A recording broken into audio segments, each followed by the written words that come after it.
ஆண்டவராகிய இயேசு கிறிஸ்துவின் இனிய நாமத்தில் உங்கள் எல்லாருக்கும் என்னுடைய வாழ்த்துக்களை சொல்லிக்கொள்ள நான் ஆசிக்கிறேன். ஆண்டவர் இந்த வாரத்தை நமக்கு கிருபையாய் அவர் கூட்டி கொடுத்திருக்கிறார். அந்த கிருபை நிமித்தமாக தான் நாம் தேவனுடைய சன்னிதானத்துக்கு முன்பதாக கடந்து வருவதற்கு, அப்பா பிதாவே என்று கூப்பிடுவதற்கு புத்திர ஸ்வீகாரத்தை தேவன் நமக்கு தந்திருக்கிறார். முன்னே நாம் அந்நியர்கள், ஆகாதவர்கள், கொள்ளாதவர்கள், இப்படிப்பட்டவர்களாக இருந்த நம்மை ஆண்டவருடைய மகாபெரிய இரக்கத்தை கொண்டு, அவருடைய தயவை கொண்டு கர்த்தர் ஒரு பெரிய ரட்சிப்பை நமக்கு தந்திருக்கிறார். பிரியமானவர்களே, கர்த்தர் நமக்கு செய்த உபகாரங்கள், எத்தனையோ உபகாரங்கள் ஆண்டவர் செய்தார். அதை நினைத்து நன்றி சொன்னால் நேரம் கொள்ளார். ஆனால் இந்நாளிலே ஒரு வேத பகுதியை நாம் எடுத்துக்கொண்டு போகிறோம். அதற்கு முன்னே ஒரு தலைப்பாக நம்மை நாமே நிதானித்து அறிந்தார் என்ற ஒரு தலைப்பு. ரோமர் 2ஆம் அதிகாரத்தில் 4ஆம் வசனத்திலிருந்து 6ஆம் வசனம் வரையும் வாசிக்கும்படியாக கேட்கலாம். அல்லது தேவ தயவு உன்னை குணப்படும்படி ஏவுகிறது என்று அறியாமல் அவருடைய தயவு, பொறுமை,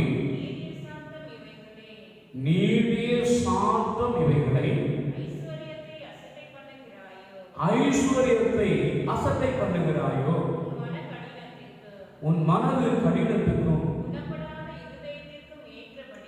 குணப்படாத இருதயத்துக்கும் ஏற்றபடி தேவனுடைய நீதி உள்ள தீர்ப்பு வெளிப்படும் கோபாக்களை நாளிலே உனக்காக கோபாக்களை குவித்துக் கொள்ளுகிறாயே. தேவன் அவனவனுடைய கிரியைகளுக்கு தக்கதா அவனவனுக்கு பலனளிப்பார். எனக்கு அன்பானவர்களே, ஆண்டவர் நாம் முன்னாட்களிலே எங்கேயோ இருந்தோம். பாவிகளாய், துரோகிகளாய், திருடர்களாய், பொல்லாப்புக்காரர்களாய், இழிவான இச்சைகளை உள்ளே காணப்பட்டவர்களாய், இப்படிப்பட்டவர்களாக இருந்த நம்மை மெய்யான தேவனை பற்றி அறிகிற அறிவில்லாதவர்கள் கிடந்த நாள ஒவ்வொருவரையும் ஆண்டவருடைய இரக்கத்தை கொண்டு, அவருடைய தயவை கொண்டு, அவருடைய அன்பை கொண்டு, அவருடைய சமூகத்தில் நம்மை கொண்டு வந்தார் என்பதிலே எந்த விதமான ஐயமும் எந்த விதமான சந்தேகமும் இல்லை. இங்கே ரோமாபுரியிலே தேவனுடைய வார்த்தையை சொல்லப்பட்டதை வாசிக்க நாம் கேட்டோம். தேவனுடைய தயவு. இன்னைக்கு அநேகர் என்ன நினைத்துக் கொண்டிருக்கிறாங்கன்னா, ஆண்டவர் நமக்கு இன்னைக்கு தயவு செய்கிறார், இரக்கம் செய்து கொண்டிருக்கிறார், ஆண்டவர் கிருபை உள்ளவர், ஆண்டவர் இரக்கம் உள்ளவர் என்று சொல்லி தாங்கள் இருக்கிற நிலைகளிலே இன்னைக்கு அநேகர் இருந்து கொண்டிருக்கிறார். அப்படி அல்ல. வேத வசனத்தை நாம் வாசிக்கும் போது, அல்லது தேவ தயவு உன்னை குணப்படும்படி உன்னை ஏவுகிறது என்று அறியாமல், குணம் என்று சொல்லும் போது வெளியில சரீரத்தில் தான் நீங்க அநேகர் குணத்தை தேர்கிறாங்க. ஆத்மா குணப்பட வேண்டும். அதாவது உள்ள இருக்கிறதால அந்த ஆத்மா, மனுஷனுக்குள்ள இருக்கிற ஆத்மா ஒன்று இருக்கு. அந்த ஆத்மா முதலாவது குணப்படும். அந்த குணம் நல்லா இருந்தாலே வெளிப்பிரகாரமா மனுஷன் நல்லா இருப்பான். சிலருடைய மனது இன்னும் குணப்படாமல் இருக்கிறது, இன்னும் சொன்னால் அது மாறாமல் இருக்கிறது, இன்னும் சொன்னால் அது சுத்தம் இல்லாமல் இருக்கிறது, இன்னும் சொன்னால் அது சரியில்லாமல் இருக்கிறது. ஆண்டவர் என்ன பண்ணுகிறார் என்று சொன்னால், தேவனுடைய தயவு, இன்னைக்கு நாம் இருப்பது தேவ தயவு. ஆண்டவருடைய தயவுனால தான் ஒவ்வொரு நாளும் நாம இருக்கிறோம். இன்னைக்கு உயிரோடு இருக்கிறோன்னா ஆண்டவருடைய தயவு. இன்னைக்கு ஜீவன் இருக்கிறதுன்னா ஆண்டவருடைய தயவு. நாம் இன்னைக்கு ஒரு வேலை செய்கிறோன்னா அது ஆண்டவருடைய தயவு. இன்னைக்கு நாம் எல்லா இடத்துலையும் பேசுகிறோன்னா அது ஆண்டவருடைய தயவு. ஆண்டவர் நமக்கு தயவாய் நாட்களை கொடுத்திருக்கிறார். அப்படின்னா தேவனுடைய தயவு நீ குணப்படபடி உன்னை ஏவுகிறது என்று அறியாமல் அவருடைய தயவு, பொறுமை, நீடிய சாந்தம் இவைகளின் ஐஸ்வர்யத்தை அசட்டை பண்ணுகிறாயோ? அசட்டை பண்ணுகிறது அப்படின்னா என்னன்னா, அவங்க மனம் கடினத்திற்காக குணப்படாத இருதயத்திற்கு ஏற்றபடி தேவனுடைய நீதியுள்ள தீர்ப்பு வெளிப்படும் கோபாக்கனினாலே உனக்கு கோபாக்கனினாலே உனக்காக கோபாக்கனியை குவித்துக் கொடுக்கிறாயே. மனுஷன் செய்த ஒவ்வொரு கிரியைகளுக்கு தக்கதாக அதுக்கு அவனவனுக்கு பலனளிக்கிற தேவன் சீக்கிரத்திலே வரப்போகிறார். சிலர் நினைப்பாங்க, நான் எவ்வளவு பண்றேன், நான் நல்லா தானே இருக்கிறேன். இன்னைக்கெல்லாம் சொல்லுவாங்க, நல்லா தானே இருக்கிறேன், நான் எவ்வளவு பண்றேன், நான் நல்லா இருக்கிறேன் பாரு, எவ்வளவு நான் பேசுறேன், நான் நல்லா இருக்கிறேன் பாரு, நான் குடிக்கிறேன், நான் நல்லா இருக்கிறேன் பாரு, நான் விபச்சாரம் பண்றேன், நான் நல்லா இருக்கிறேன் பாரு, எனக்கு அழிவு வரலையே, நான் நல்லா இருக்கிறேன்னு என்று சொல்லி நீ கதைகள் சொல்லி கொண்டிருப்பார். ஒன்று நம்ம விளக்கிக் கொள்வோம். மனுஷன் செய்கிற ஒவ்வொரு கிரியைகளுக்கு தக்க பலன் நிச்சயமாய் அவரோடு கூட வருகிறது. தேவன் அவனுடைய கிரியைகளுக்கு தக்கதாக அவனவனுக்கு பலன் அளிப்பான். மனுஷன் என்ன செய்யறானோ அதுக்கு தக்க பலன் நிச்சயமா கிடைக்கும். நன்மை செய்தால் அவனுக்கு நன்மை கிடைக்கும், தீமை செய்வானே ஆனால் அவனுக்கு தீமை பின்பற்றுவார். வேதாகமத்தில் பார்க்கும்போது ஆதாமுக்கு தேவன் 2 பிள்ளைகளை கொடுத்தார். ஒருவன் காயின், மற்றவன் ஆபேல் என்று நாம் பார்க்கிறோம். காயின் அவன் தீமை செய்யக்கூடியவனாய், அவன் ஒரு கொலைகாரனாகவே அவன் காணப்பட்டான். தன் சொந்த சகோதரரை கொலை செய்தவனாக காயின் காணப்பட்டான். ஆனால் அதெல்லாம் கர்த்தர் கவனித்துக் கொண்டே தான் இருந்தார். எனக்கு பிரியமான தேவனுடைய பிள்ளைகளே, ஒரு மனுஷன் பூமியிலே அவன் என்னென்னலாம் செய்கிறானோ அதுக்காக ஒரு பலன் நிச்சயமாக இருக்கிறது. அவன் நன்மை செய்தால் அந்த பலன் அவனுக்கு பின்ன வரும், தீமை செய்தால் அவனுக்கு தீமை அவனுக்கு பின்னே வரும். அதை மாற்றவில்லை. பூமியில் இருக்கிற போது சில பேர் என்ன பண்ணுவாங்கன்னா நியாயம் தீர்ப்பாங்க. ரட்சிக்கப்பட்ட ஒரு தேவனுடைய பிள்ளை ஆண்டவருடைய சமூகத்துக்கு சத்தியத்தை கேட்டு உள்ள இருக்கிற ஒரு பிள்ளை மற்றவங்களை குற்றவாளியா தீர்க்கக்கூடாது, நியாயமே தீர்க்கக்கூடாது. சில பேரை பார்த்தீங்கன்னா நியாயம் தீர்க்கிறவங்க. நியாயம் தீர்க்கிறது நம்முடைய வேலையே கிடையாது, நம்முடைய பங்கே கிடையாது. நியாயம் தீர்க்கிறது நம்முடைய வேலையே இல்லை. அப்படிதான் ஆண்டவர் சொல்லியிருக்கிறார். நியாயம் தீர்ப்பு நம்ம வேலை கிடையாது. நம்ம எதுக்கு ரட்சிக்கப்பட்டவன்? ஒரு பாவியா, அவன் ஒரு குணப்படாதவனா இருக்கிறானா?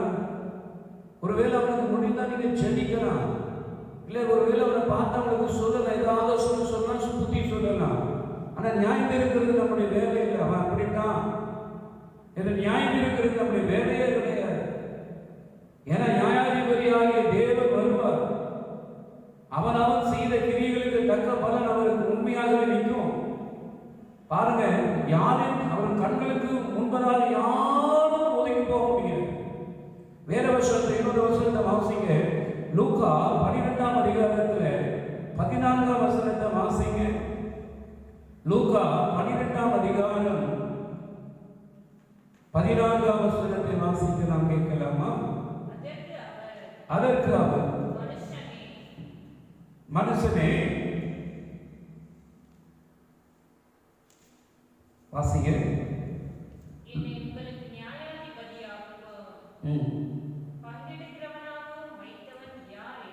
அதற்கு அவர், மனுஷனே, உன்னை உங்களுக்கு நியாயாதிபதியாக பங்கிடுகிறவரை வைத்தவன் யார் என்றார். அல்லேலூயா. வாசிங்க. அதற்கு அவர், மனுஷனே, என்னை உங்களுக்கு நியாயாதிபதியாகவும் பங்கிடுகிறவனாக வைத்தவன் யார் என்றார். அப்போ மனுஷனே, என்னை உங்களுக்கு நியாயாதிபதியாக பங்கிடுகிறவனாக வைத்தவன் யார்? சில பேர் என்ன பண்ணுவாங்க, நியாயம் தீர்த்துடுவாங்க. ஒரு ஆளை பார்த்தா நியாயம் தீர்த்துடுவாங்க. வாயின் வார்த்தையினால சொல்லி அவனை நியாயம் தீர்த்துடுவாங்க. எந்த மனுஷனையும் நியாயம் தீர்க்கிறது நம்முடைய வேலை இல்லை.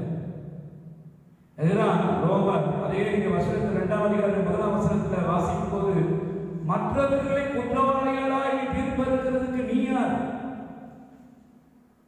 அது தேவனுடைய காரியம்.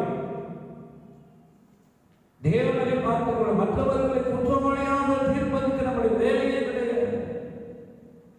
அவன் இப்படிப்பட்டவன், இவன் இப்படிப்பட்டவன் சொல்லி வாயினாலே இங்கே நியாயம் தீர்த்துடுவாங்க. ஒரு மனுஷனுடைய வாயிலிருந்து வருகிற ஒவ்வொரு வார்த்தைக்கும் அவன் நிச்சயமா தேவனுடைய சன்னிதானத்தில் நின்று கணக்கு கொடுக்க வேண்டும். சில பேர் என்ன நினைச்சிருக்காங்க, எல்லாம் பார்த்துக்கலாம். நியாயத்தீர்ப்பு என்பது ரொம்ப பயங்கரமாக இருக்கும், அது எந்த சந்தேகம் இல்லை. அப்படியான நம்மை நாமே நிதானித்து அறியணும் வேதம் சொல்லுது.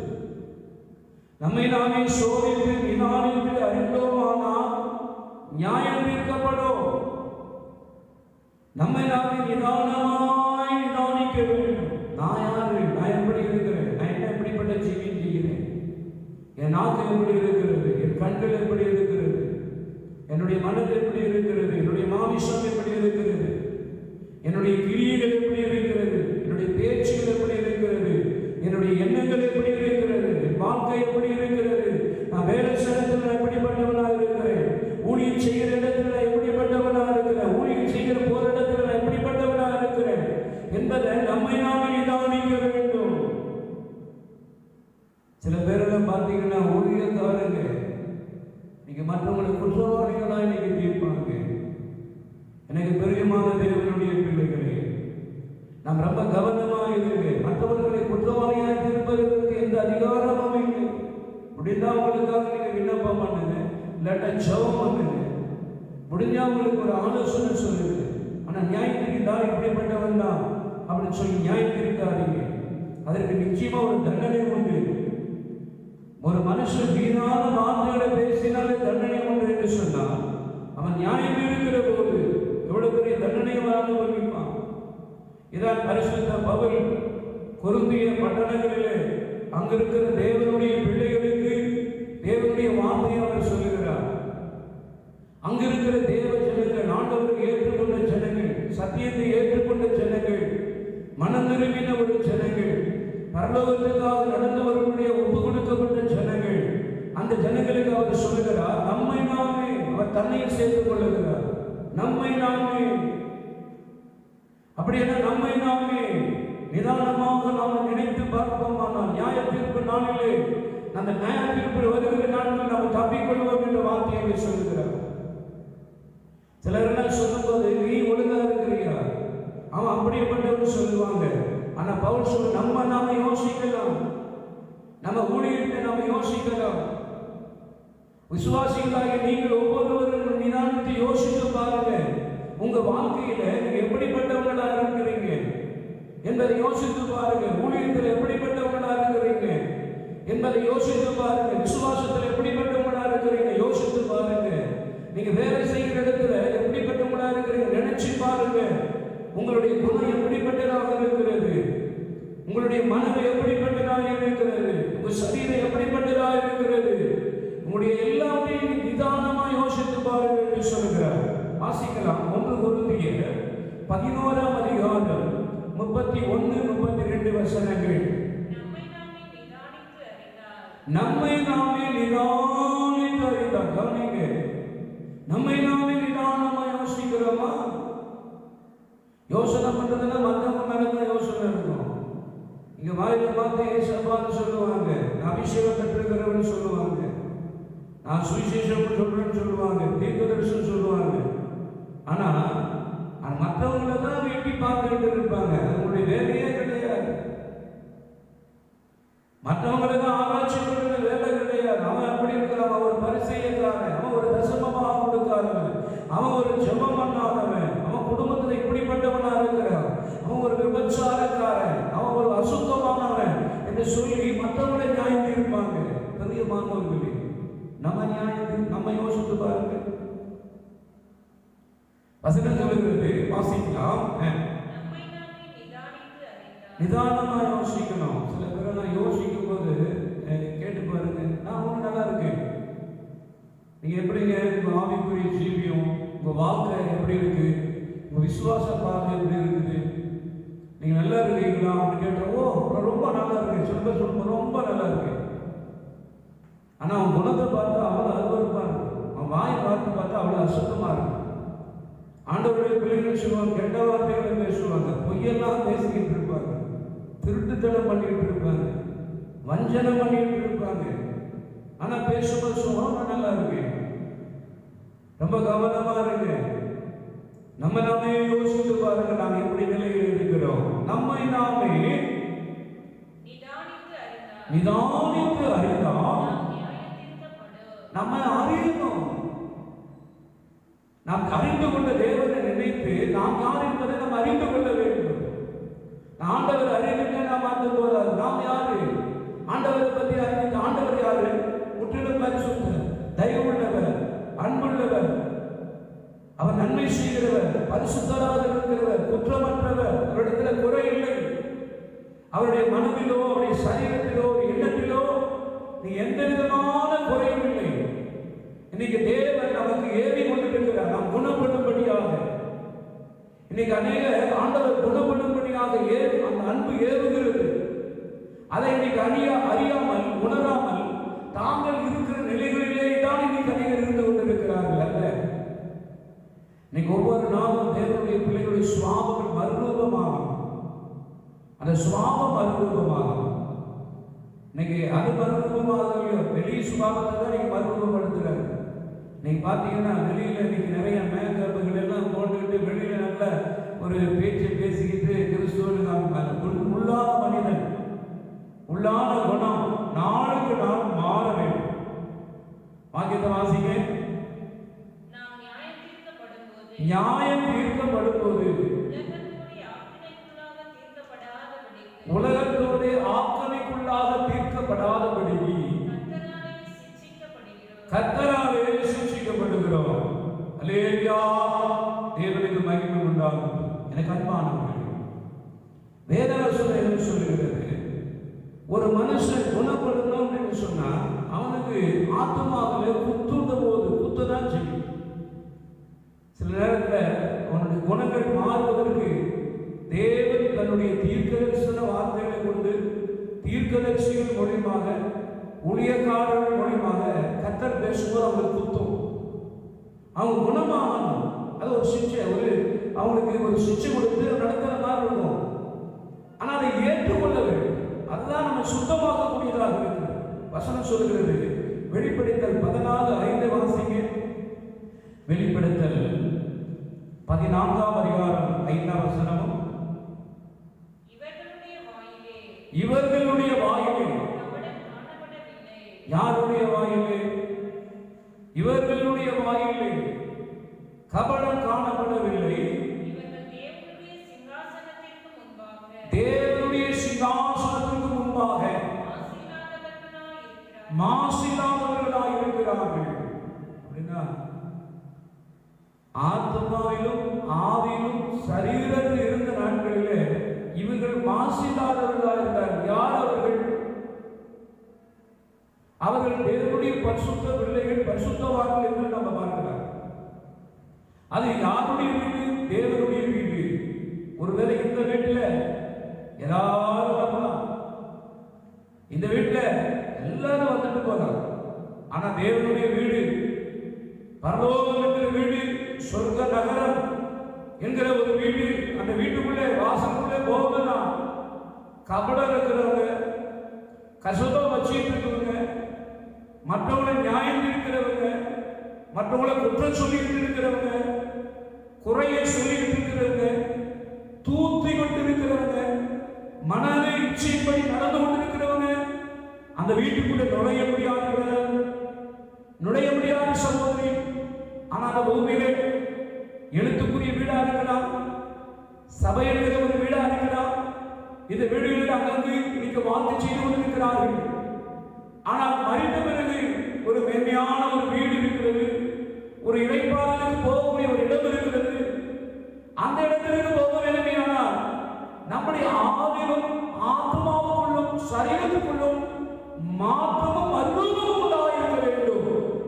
முன்னாட்களிலே மனது விரும்பினதையும் மாமிசம் விரும்பினதையும் அப்படிப்பட்ட ஒரு வாழ்க்கை வாழ்ந்தவர்களாக இருந்த ஒவ்வொருவரையும் ஆண்டவருடைய இரக்கத்தினாலே அன்பினாலே ஆண்டவர் கிருபையாக ரட்சித்திருக்கிறார். அல்லேலூயா, தேவனுக்கு மகிமை உண்டாகும். அங்கு அவர்களிடத்தில் கபடம் இல்லை என்று நாம் பார்க்கிறோம். வாசிக்கலாம்.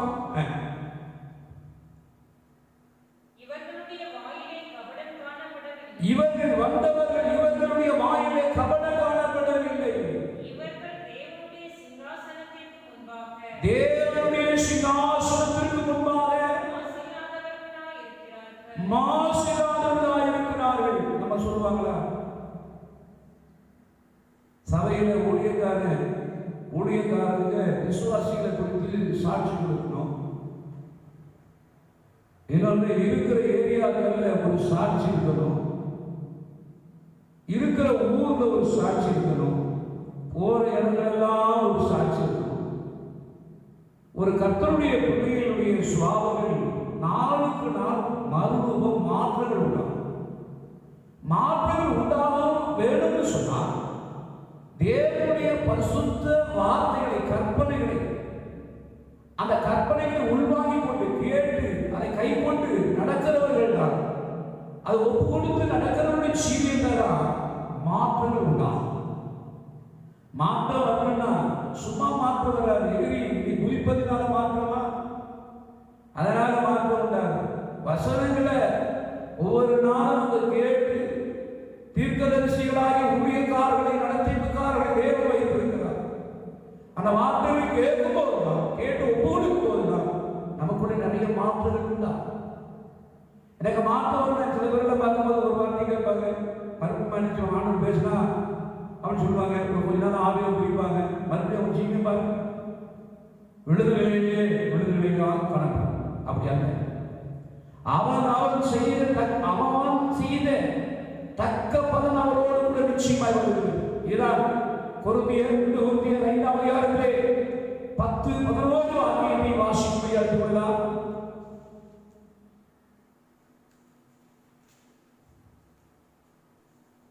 ஐந்தாம் அதிகாரம் 10ஆம் வசனம்.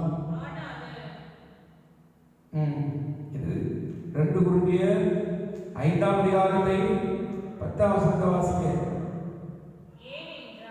ஏனென்றால் சரீரத்தில் அவனவன் செய்த நன்மைக்காவது தீமைக்காவது தக்க பலனை அடையும்படிக்கு நாம் எல்லாரும் கிறிஸ்துவின் நியாயாசனத்திற்கு முன்பாக வெளிப்பட வேண்டும். ஆகையால்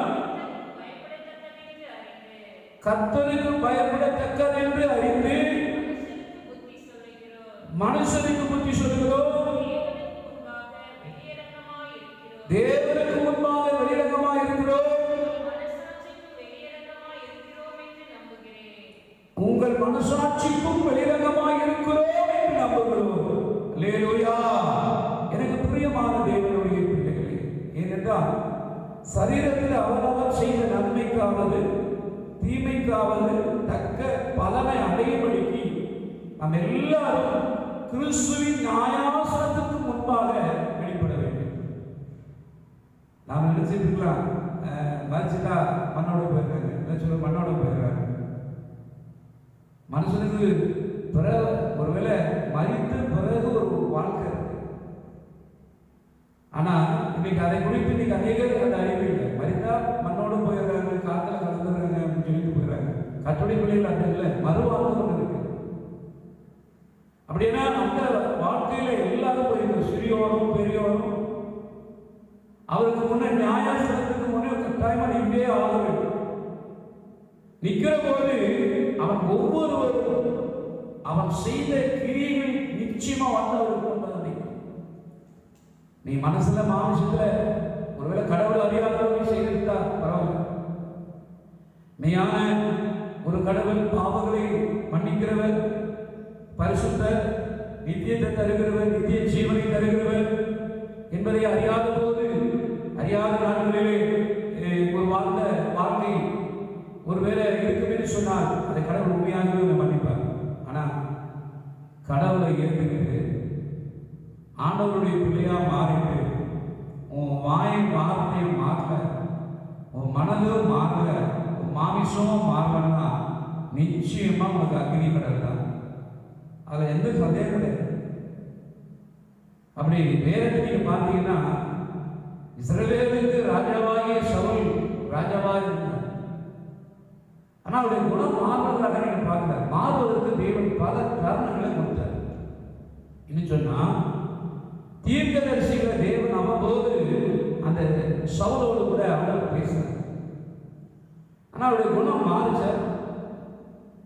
சிலர் குணம், நான் ஆண்டவரில் ராஜாவாக அபிஷேகம் பண்ணிட்டார், நான் கோயிலில் வந்து உட்கார்ந்துருக்கேன், நான் நல்ல ஒரு விசுவாசி, என்ன ஆசாரியனாக ராஜாக்களாக என்ன அபிஷேகம் பண்ணி தேவன் வைத்தார், நல்லதான் பிரதர், நல்லதுதான் தேவ பிள்ளை. ஆனால் நம்முடைய சுபாவங்கள் மாறுகிறது. சவுல் ராஜாவாக இருந்தார், அவர் சுபாவம் மாறிச்சா, அவருடைய பொறாமை மாறிச்சா, அவருடைய கசப்பு மாறிச்சா, அவருடைய எரிச்சல் மாறிச்சா, அவருடைய வஞ்சனம் மாறிச்சா, அவருடைய பொருளாசை மாறிச்சா. நாளில் பார்க்கும்போது பேருக்கு அவர் ராஜா, அவருடைய சுபாவம் மாறினார்கள். சுபாவம் தானாய் மாறாததுக்கு கர்த்தர் தீர்க்கதரிசி அனுப்பினார். உன் சுபாவம் கீழ்ப்படியாம இருக்கு, அன்பில்லாம இருக்கு, நீ ரெண்டகம் பண்றது உன்னிடத்தில் இருக்கிறது, பிள்ளை சொல்லி காரியம் கொண்டு இருக்கிறது சவுலே என்று கர்த்தர் அவரோடு கூட பேச ஆரம்பித்தார். அவருக்கு ஆலோசனைகளை கர்த்தர் கொடுக்க ஆரம்பித்தார். மனம் திரும்புவதற்கு தேவன் தருணத்தை கொடுத்தார். ஆனால் அந்த சவுல் மனம் திரும்பவில்லை. அதே தாவீது அடுத்தபடியாக வருகிற போது தாவீதிடத்திலே செய்த பாவத்துக்கு ஒரே தீர்க்கதரிசி சொல்லும்போது அந்த பாவத்தை அவர் ஒத்துக்கொள்ளக்கூடியவனாக இருந்தார். அந்த மனதிலே அந்த செய்த பாவம், சரீரத்தில் செய்த பாவம், ஆவியிலே செய்த பாவம், அதற்கு நாம் நொறுங்கி அழுகிறார்.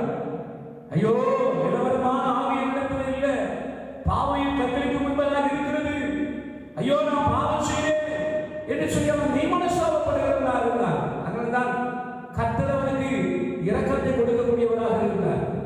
ஆனால் தேவன் இன்றைக்கும் இரக்கமுள்ளவர் என்று சொல்லி, நீ இன்னைக்கு இரக்கமுள்ளவர் தயவுள்ளவர் என்று சொல்லிக் கொண்டு உன்னுடைய ஜீவியத்தை இருக்கிற வண்ணமாகவே இருந்து கொள்ளாமல் ஒவ்வொரு நாளும் நீ மறுரூபமாக்கப்படுவதற்கு உன்னை ஒப்புக் கொடுக்க வேண்டும். அல்லேலூயா. தேவனுக்கு எல்லாவற்றிலும் மகிமை உண்டாகும். பிரியமானவர்களே, வசனம் சொல்கிறது, எபிரேயர் 4ஆம் அதிகாரம் 12ஆம் வசனத்தை வாசிப்போம். எபிரேயர் 4ஆம் அதிகாரம் 12ஆம் வசனம். தேவனுடைய வார்த்தையானது தேவனுடைய வார்த்தை ஜீவனும் வல்லமை உள்ளதாயும் இருபுறமும் கருவுள்ள எந்த பட்டயத்தையும் கருக்கானதாயும்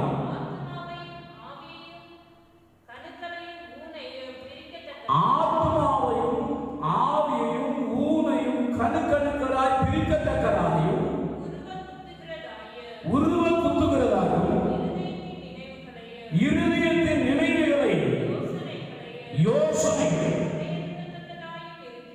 வகையறிக்கத்தக்கதாக இருக்கிறது. அல்லேலூயா. தேவனுக்கு மகிமையுண்டாம்.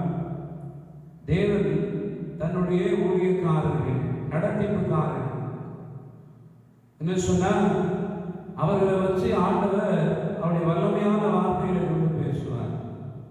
இன்னைக்கெல்லாம் பேசுகிற வார்த்தை, மகளே உடைய கர்த்தர் ஆசீர்வதிப்பார், மகளே உடைய கர்த்தர் ஆசீர்வதிப்பார், உனக்கு கல்யாணம் நடக்க போகுது, உனக்கு ஒரு பிள்ளை ஆண்டவர் கொடுப்பார். இப்படி பிளஸிங் வார்த்தை சொன்னா ரொம்ப ஆமே நல்ல குதிப்பாங்க. வேதவசனம் சொல்லுகிறது தேவனுடைய வார்த்தை வல்லமை உள்ள வார்த்தை. அது ஆத்துமாவை குத்துதான். சபையில பாருங்க, குத்துற மாதிரி ஆண்டுடைய வார்த்தை வந்துச்சு, அன்னைக்கு அந்த குடும்பம் காலி, அந்த சகோதரன் காலி. உன்னை சுவாபத்தில் ரெண்டாம் பண்ணி விட்டு உட்கார்ந்து கொண்டு இருக்கிறாய் அப்படின்னு ஒரு வார்த்தை வச்சுக்கங்க. ரெண்டாம் பண்ண ஒருத்தர் பிரிச்சு விட்டு இந்த காரியத்தை சொல்ற வாய் வார்த்தை இருக்கும். உடனே அந்த இருக்க மாட்டான், எடுத்து மாட்டான், சபைக்கு வர மாட்டான். உடனே ஒரு குற்றத்தை சொல்லுவாங்க, பாருங்க பாஸ்டர் சபைக்கு வரல, எங்க பாஸ்டர் நான் சபைக்கு வரலன்னு தெரியும், என்னை வந்து பார்த்தாரா. அவங்க ஊழியக்காரர்கள் தேவன் மேல ஒரு குற்றம், ஊழியக்காரர்கள் மேல ஒரு குற்றத்தை சொல்லுவாங்க. வேத வசனம் தான் ஒரு மனுஷனை குத்தணும், அதுதான் வசனம். ஒரு குத்தும் போது நான் கணுக்களாய் குத்தி அறுக்கிற வகை இருக்கிறது தேவனுடைய வார்த்தை. நீங்க குத்துற வார்த்தையாக கேட்டு உட்கார்ந்துட்டு இருப்பாங்கன்னா, இயேசு கிறிஸ்து பாருங்க சீமோனுடைய வீட்டுக்கு விருந்துக்காக அழைக்கப்பட்டார். ஆனா அவன் வீட்டுல போய் குத்துற, ஏன்னா அவன்கிட்ட ஒரு தாழ்மை இல்லை. இயேசுதான் ஆகாரத்துக்கு கூப்பிட்டார், விருந்துசாமிக்கு கூப்பிட்டாலுமே வீட்டுக்கு வாரும், சாப்பிடும், வாரும். இயேசு போனார். அவன் பார்த்து ஒரே ஒரு கேள்வி கேட்டான், அவன் வீட்டுக்கு வந்த நீ தண்ணியே கொடுக்கல, என்ன அர்த்தம்? அப்ப அவன் விரும்பி எப்படி இருக்கும்? ஆண்டவரே உங்களுக்காக நான் விரும்பிய பண்ணி வச்சிருக்கிறேன், சாப்பாடு நான் விருந்து பண்ணி வச்சிருக்கிறேன், நீ தண்ணி கொடுக்கலன்னு எப்படி சொல்லுறா? அவனுக்கு குத்துற மாதிரி இருக்கும். குத்துறாரு இயேசு. இன்னைக்கெல்லாம் வசனம் எல்லாம் குத்தாத, குத்தக்கூடாது, போனோமா அப்படியே கேட்டோமா வச்சு பண்ணோமா ஓடி போயிருக்கணும். தேவனுடைய இத்தனை வருஷமா உட்கார்ந்து குத்தணும். தேவனுடைய வார்த்தை என்பது வல்லமை உள்ளது. ஊனு நீ உள்ள இருக்கிறதான ஆத்துமாக்களையும் ஆவியெல்லாம் சரிப்படுத்தக்கூடியது தேவனுடைய வார்த்தை. ஆண்டவருடைய வார்த்தை சாதாரணமானதல்ல. ஆண்டவருடைய வார்த்தை நம்ம குத்துதுன்னா ஏத்துக்க, அந்த நிலையில் இருக்கிறதா ஏத்துக்க, மற்றவங்களை குற்றம் சொல்லுகிற சுபாவம் கொண்டு இருக்கிற ஏத்துக்க. ஏன் ஓடுற? எனக்கு பிரிவினை பண்ணுகிற ஆவி கொண்டு இருக்கிறதுனா ஒத்துக்க, இச்சை இருக்கிறதா ஒத்துக்க, காமவெறி பிடிச்சிருக்க ஒத்துக்க, மனம் திரும்பு.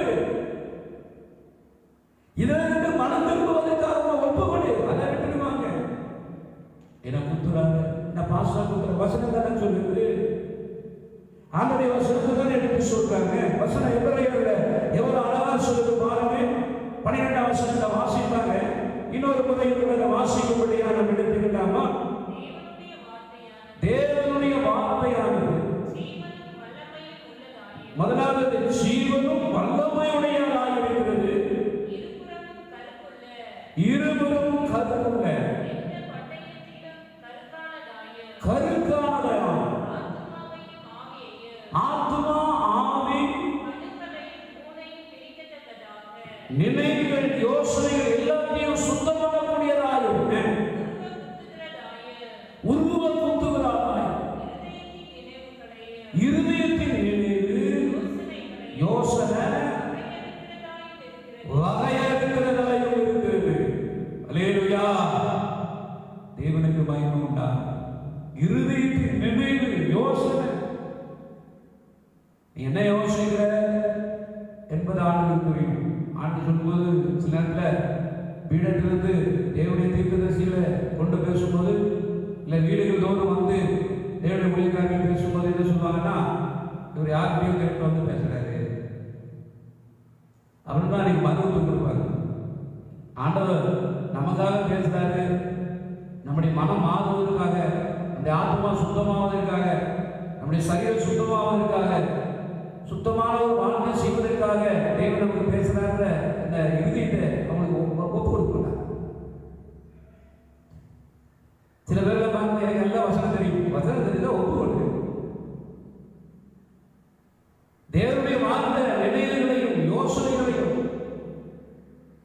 ஆவியையும் படித்திருக்கிறதை கூட கண்டுபிடிக்கிறது அவருடைய வார்த்தை. அது ஒப்பு கொடு.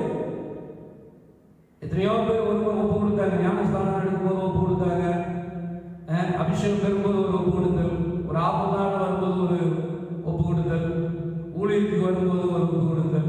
ஆனா நீங்க எல்லாம் எப்படி இருக்கு? நிதானிக்கிறீங்களா? ஊழியக்காரர் நிதானம் பண்றாங்களா? நிதானமா யோசிக்கிறாங்களா? ஊழியக்காரங்க யோசிக்கிறாங்களா? நிதானிக்கிறாங்களா? தேவனுடைய பிள்ளைகள் நிதானமா யோசிக்கிறாங்களா? மற்றவங்களை எடுத்து அவன் இதுல இருக்கா, அவன் எப்படி இருக்கிறான், அடுத்த காரியத்தை தான் நீங்க பார்த்துட்டு இருக்காங்க. நம்ம நாமே நிதானமாய் யோசிக்கிறோம். நான் வேதத்தை வாசிக்கிறோம். சில பேருக்கு தேவன் தர்க்கம் கொடுப்பார், மனம் திரும்புவதற்கு, அவர் கழுவி கொள்வதற்கு. சில பேருக்கு ஆண்டவர் கருணை கொடுப்பார். அவன் நினைச்சுக்குவாங்க, எனக்கு என்ன நாள் இருக்குது. அவன் நினைத்து கொண்டு அந்த பாவத்துல, அந்த சுபாவத்துல இருக்காதீங்க. மரணம் என்னைக்குனாலும் வரும், வருகையும் வரும். மரணமும் வரும், வருகையும் சீக்கிரமா வரும், எப்போனாலும் வரும். இயேசு சுவாமி இந்த பூமிக்கு வந்தவர் மெய்யாக வானத்தில் வருவார். அவர் வரும்போது நீங்கள் குற்றமற்றவர்களாய், கரையில்லாதவர்களாய், பிழையில்லாதவர்களாய் நீங்கள் தேவனுக்கு முன்னே நிற்க வேண்டுமையானால் வசனத்தை நாம் கைக்கொள்ள வேண்டும். நீங்க வேதாந்தத்தை பார்த்தா ஜனங்க இன்னைக்கு அதே சத்துருவின் கையிலே சிக்குவதற்கு, ராஜாக்கள் எதிரிகளின் கையிலே சிக்குவதற்கு காரணம் தெரியுமா? முதலாவது கடவுளுடைய வார்த்தைக்கும், கடவுளால் ஏற்படுத்தப்பட்ட தீர்க்கதரிசிகளுடைய வார்த்தைக்கும் செவி கொடுக்காம நடந்தபோது அவர்களை சத்துருவின் கையிலே கடவுள் ஒப்புக் கொடுத்தார். நாம் ஜாக்கிரதையா இருக்கணும். வருகிறதான நாட்களுக்கு நாம் தப்பி பிழைத்துக் கொள்ளணும். நிச்சயமா கர்த்தருடைய வார்த்தையை நாம் கை கொண்டு நடக்கிறதுக்கு நம்ம ஒப்புக் கொடுப்போம். அல்லேலூயா, தேவனுக்கு மகிமை உண்டாகட்டும். 2 நாளாகமம் 36ஆம் அதிகாரம் 15ஆம் வசனத்தை வாசிங்க. 2 நாளாகமம் 36ஆம் அதிகாரம் 15ஆம் வசனத்தை வாசிக்க கேட்கலாம். அதில் ஒரு சில வசனங்கள் நீங்க தொடர்ச்சியாய் உங்க வீடுகளுக்கு போகும்போது இது வாசித்து கொள்ளுங்கள். வீடுகளிலே அவர்களுடைய பிதாக்களின் தேவனாகிய கர்த்தர் தமது வாசஸ்தலத்தையும் இரக்கமுள்ளவராய் இருந்தபடியால்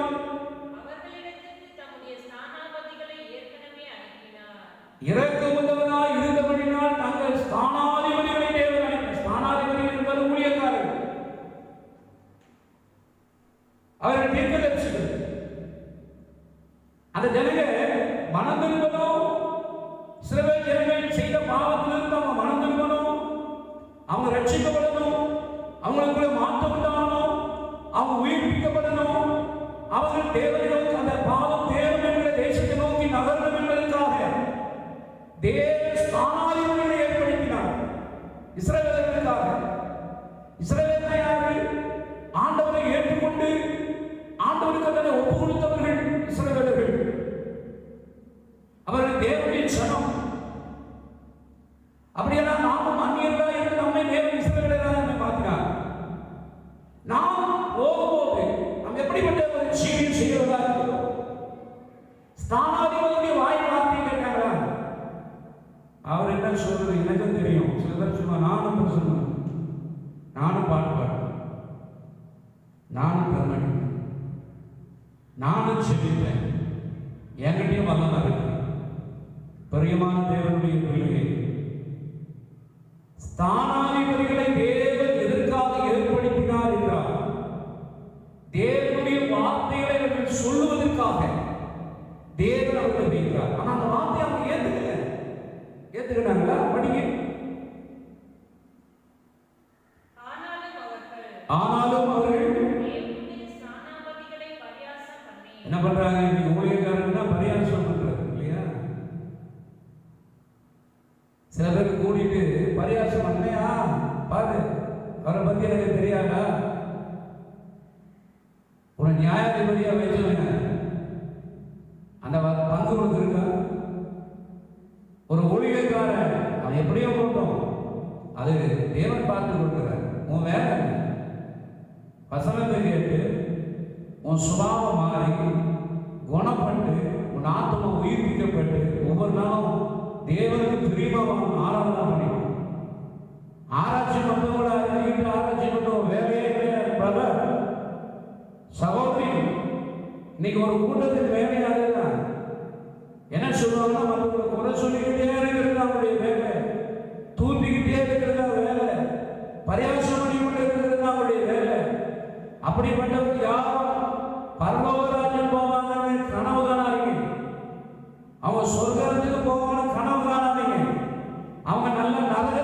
நகரத்துக்குள்ள போவாங்க கனவு காணாதீங்க. அதெல்லாம் தான் பகல். யாரும் எப்படிப்பட்டவங்க போக மாட்டாங்க. நம்ம நாமே நிதானமா பண்ணுங்க. நாம் சரியா இருக்கிறோமா? வேற சொல்லுது, அந்த ஸ்தானாதிபதிகளை பரியாசம் பண்ணாங்களாம். கட்டாயம் பேசுறாங்க. வந்துட்டாயா? ரொம்ப புத்தி சொல்ல வந்துட்டாயா? சில பேர் சொல்லுவாங்க. ஊழியக்காரங்க வந்துட்டாங்கன்னா எதுக்கு வர்றாங்க? சாப்பிட்றதுக்கு வர்றாங்களா? கொக்கா கோலா குடிச்சிட்டு போறதுக்கு வர்றாங்களா? இல்ல பப்ஸ் சாப்பிட்றதுக்கு போறதுக்கு வர்றாங்களா? அவங்க வாயிலுக்கு என்ன வார்த்தை வருது கேளுதையா? அதுக்காக ஊழியக்காரங்க வர்றதில்ல. இல்ல கோதுமையை வாங்கிட்டு போறதுக்கு, அரிசியை வாங்கிட்டு போறதுக்கு ஊழியக்காரங்க வர்றதில்ல. காணிக்காக ஊழியக்காரங்க வாங்கிட்டு போறதுக்கு வர்றதில்ல. ஒரு ஊழியக்காரன் ஒரு வீட்டுக்கு வராங்கன்னா, நடத்திட்டு வராங்கன்னா, நீ உட்கார்ந்து தேவனுடைய வார்த்தையை கேளு. உன் ஆத்தும உயிர்ப்பிக்கப்படுகிற வார்த்தையை கேளு. நீங்க நினைச்சுக்கிட்டீங்கன்னா ஊழியக்காரர் எதுக்கு வராங்க? காணிக்கிட்டு தான் ஊழியக்காரன்னா. சில பேர் என்ன நினைச்சுவாங்கன்னா, காணிக்கிட்டு கூட வர்றாரு. சில பேர் ஊழியக்காரங்க வந்தாலே கேட்ட திறந்து ஓடிக்கிற விசுவாசிக்கிறாங்க. சில பேர் வீட்டை பூட்டிட்டு கூட போயிருக்காங்க. இப்படிப்பட்டவங்க பரவாயில்ல. ஆனா பேர் மாத்தின ஆண்டவருடைய பிள்ளை. நான் பெந்தேகோஸ்து சொல்லுவேன். சிலரெல்லாம் பார்த்தா ஒரு வாயில ஸ்தோத்திரம் கூட இருக்காது, நன்றி கூட ஆண்டவருக்கு சொல்ல மாட்டாங்க. நான் கேட்ட ஆண்டவருடைய பிள்ளை. அவ்வளவு உள்ள கஷ்டத்தை வச்சுக்கிட்டு இருப்பாங்க, அவ்வளவு பொறாமையை வச்சுட்டு இருப்பாங்க, அவ்வளவு அன்பில்லாத சுவாமருக்கு பொதவியா இருந்தாங்க. ஆனா பாக்குறதுக்கு மாத்திரம் கோயில வந்து உட்கார்ந்துக்குவாங்க. எனக்கு அன்பானவர்களே, ரொம்ப கவனமா இருக்கு. ஆண்டவர் இயேசு சீக்கிரமா வரப்போறார். அவர் வரும்போது நாம் அவருக்கு எதிர்கொண்டு போக வேண்டும். உயிரோடு இருக்கிறார். அவருடைய வசனங்கள் தான் நம்ம உயிர்ப்பிக்கக்கூடியதாக இருக்குது. கர்த்தர் நம்முடைய நாட்கள் கொஞ்ச நாட்கள் தான் நமக்கு இருக்கிறது. மரணம் இருக்கலாம், வருகை இருக்கலாம். அதற்கு நீ ஜாக்கிரதையாக இருந்து மனம் விரும்பி ஒப்பு கொடுப்பாயானால் வருகிற நாட்களுக்கு உன்னை தப்பிக்கொள்ள கர்த்தர் உதவி செய்வார். கர்த்தர் தாமே உன்னை ஆசீர்வதிப்பாராக. ஆமென், ஆமென். அல்லேலூயா.